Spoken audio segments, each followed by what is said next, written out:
자, 변상욱의 기자수첩, 변상욱 기자 나와 계십니다. 어서 오십시오. 네, 안녕하십니까. 총리 문제가 시끄럽군요, 여전히. 네. 잘못을 미리 인정했으면 정직했더라면 그래도 일말의 명예를 좀 남아있는 명예를 지키면서 명예롭게 물러설 기회가 주어지는 건데 네. 완전히 이제 끌려나갔습니다. 레임덕, 그다음에 쭉 뻗었다고 해서 뻗드덕, 죽었다고 해서 데드덕 뭐 이렇게 나가는데 네. 뭐 사실 할 말이 별로 없습니다. 네, 후임 총리 인사도 지켜봐야겠죠. 예. 자, 오늘 자, 어떤 얘기 준비했습니까? 4월 22일은 지구의 날, 정보통신의 날, 새마을의 날입니다. 그리고 하나 더 있습니다. 자전거의 날입니다. 오늘 자전거 얘기를 지구의 날과 연결 지어서 한번 해보겠습니다. 예. 자, 우리나라 이제 자전거 인구가 많이 늘고 있습니다. 예, 전체 국민 4명 중 1명은 자전거를 탈 정도로 인기가 높아지고 있다고 하죠. 자전거 시장 규모는 6천억 원을 약간 넘은 것 같습니다. 5년 사이에 2배로 뛰었습니다. 다 이명박 전 대통령께서 많이 애쓰신 결과라고 봅니다. 역시 4대강 사업 등으로 만든 자전거길이 있고 지방자치단체별로 확장한 자전거 전용 도로도 많고 해서 자전거 인구가 확산되고 있고요. 그러나 이 정도로는 사실 아직 멀었습니다.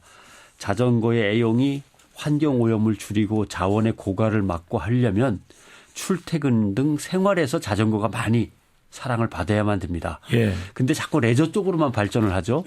그러니까 값비싼 수입 자전거 늘어나고 값비싼 수입 자전거가 늘어나니까 국산 자전거도 비싸지고 사실 우리나라에서는 저렴한 생활용 자전거를 많이 타고 값비싼 자전거를 만들어서 고급품을 해외로 수출하고 이렇게 발전을 해야 되는데 예. 뭔가 좀 미스매칭이 생기는 것 같습니다. 자, 우리나라의 자전거 보급률은 그러면 얼마나 되나요? 한 30% 정도 생각하고 있죠. 예. 네덜란드가 98%입니다. 굉장히 많네요. 예. 독일이 85에서 90%, 일본만 해도 65에서 70% 선.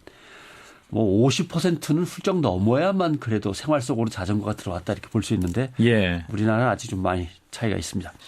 자전거가 늘어나면서 또 교통 분담률도 늘어야 됩니다. 배기가스, 해로운 물질을 많이 내뿜는 자동차 대신 자전거를 많이 타야 환경이 좋아지는 거고 예. 자원 고갈을 막는 건데 교통 분담률 보면 네덜란드는 한 27%, 덴마크 19%, 스위스는 한 9%. 스위스는 관광 쪽으로 워낙 치우쳐 있어서 그렇습니다. 우리나라는 2%를 살짝 넘어서 한 3%, 2% 사이. 아주 미약하죠. 예. 1990년 이후에 우리나라 교통 분야에서의 온실가스 배출, 교통 분야에서 온실가스 배출을 보면 2배 이상 늘었어요. 온실가스를 줄이는 게 지금 국가적인 과제 아닙니까? 그런데 자전거가 늘고 있는데도 온실가스는 제대로 줄지 않고 계속 늘어난다. 이거는 뭔가 불협화음이 있거나 정책 방향이 좀 틀어져 있는 거죠. 교통수단으로서는 별로 사용되지 않고 레저용으로만 쓰이니까 좀 그런 것이 아닌가. 예. 국토교통부가 비동력 무탄소 교통수단 활성화 시행 계획 이런 걸 내놓은 게 몇 년 전입니다. 예. 이 사업에 투입된 돈이 3천억 원입니다. 자전거 산업에만 1천억 원 넘게 벌써 들어갔고 2010년에 국가 자전거 도로 기본 계획이 수립됐고 자전거 도로 확장을 위해서 매년 1,000억 원씩 지금 2010년부터 2019년까지 1조 한 200억 원 정도가 들어가는 것 같은데 예. 지금 이게 제대로 되고 있는 건지 이거 모니터링을 해봐야 됩니다. 어디까지 왔는지 철저하게 사업을 점검해서 수정을 할 거 있으면 수정하고 해야 되는데 모르겠습니다. 이거 어디까지 가 있는지 좀 점검을 좀 해봤으면 좋겠습니다. 예, 그러니까 이제 유럽과 일본은 주로 이제 자전거를 많이 쓰고 뭐 98%까지 네덜란드 이렇게 말씀해 주셨는데 주로 이제 대중교통의 보조수단으로까지 쓰고 있네요. 그렇죠. 예. 근데 미국은 빠져 있어요. 미국은 왜 자전거가 별로입니까? 미국은 사연이 많죠. 미국은 자전거를 레저용이라고 간주하는 경향이 아주 짙습니다. 예. 우리나라도 자전거 문화가 지금 아메리칸 프렌들리로 가고 있는 거예요. 자전거 도로를 확충하고 자전거 주차장을 늘려서 자동차를 많이 줄여야 되고 에너지 절약, 비용 절감을 추구해야 되는데 평일날에는 자동차를 실컷 부려먹고 주말에는 자전거를 레저용으로 쓰고 이런 쪽으로 자꾸 가는 거죠. 예. 역사적인 배경이 있습니다. 미국은 자전거가 처음 도입됐을 때 마차와 마부들이 자전거를 견제했어요. 왜냐하면 자전거가 길에 왔다 갔다 하면 거치적거리는 거죠. 마차가 다니는데. 그래서 마부들이 채찍을 휘두르면서 자전거를 엄청 견제했다고 합니다. 예. 그래서 자전거는 백인 부유층이 주말에 좀 레저용으로 많이 써라. 이런 쪽으로 발전해 간 거죠. 그래서 흑인들은 아예 백인 부유층의 상징인 자전거를 소유하지 못하도록 금지까지 했다고 합니다. 예. 노예 출신들의 흑인들이 어찌 감히 자전거를 쓰느냐 이러면서 또 그 이후에 이제 미국은 넓은 땅덩어리를 배경으로 해서 자동차 산업이 국가 기관 산업으로 발전해 나가죠. 그러니까 사람들이 자전거를 타고 출퇴근하는 걸 눈꼴시에서 못 보는 거예요. 가능한 한 자동차를 많이 쓰라고 하는 거죠. 예. 그래서 자전거는 계속해서 주변부로 밀려났습니다. 결국 자전거도 어떻게든 자전거 산업도 먹고 살아야 되니까 결국 어떤 쪽으로 발전했냐면 어른은 자동차, 애들은 자전거. 우리도 그렇지 않습니까? 우리도 그렇죠. 예, 애들은 그러네요. 자전거, 어른은 자동차죠.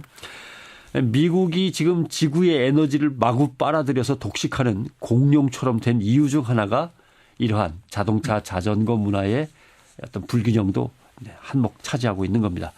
우리가 이 아메리칸 스타일을 그대로 받아들이고 있어요. 이명박 대통령이 워낙 아메리칸 스타일 좋아하셨으니까 그럴 수도 있겠습니다만 국가의 산업 정책 그리고 사회의 문화가 자전거의 지위를 결정짓고 자전거의 지위는 결국 환경 문제, 자원의 고갈 문제하고도 연결된다. 이런 걸 이제 넓게 생각을 하셔야 될 것 같습니다. 예.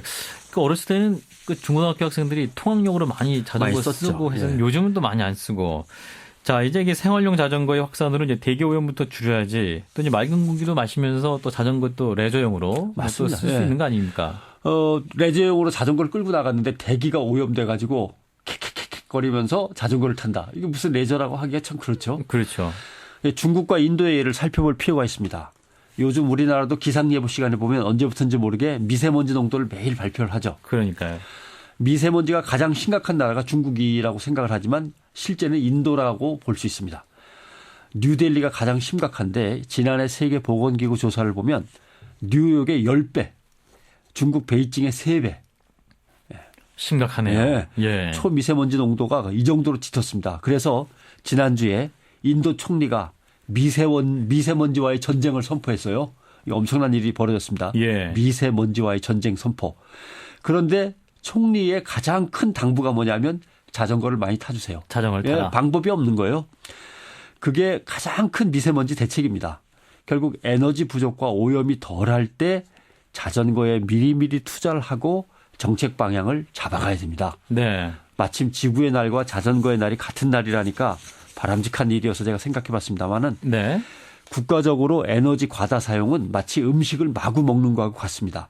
국민이 배불리 먹으면 복지일 거라고 생각하지만 비만과 성인병이 생기듯이 에너지도 마구 공급해서 국민이 실컷 에너지를 쓰면 복지인 줄 알지만 결국 국가 발전에 걸림돌이 생깁니다. 산업의 성장에 에너지를 효율적으로 집중해야 되고 네. 빈곤층도 값싸게 고루고루 에너지가 돌아가도록 살펴야 되고 이런 것들로 정책을 잡아가야 되듯이 알겠습니다. 자전거도 마찬가지입니다. 예. 자, 변상욱 대기자였습니다. 고맙습니다. 고맙습니다.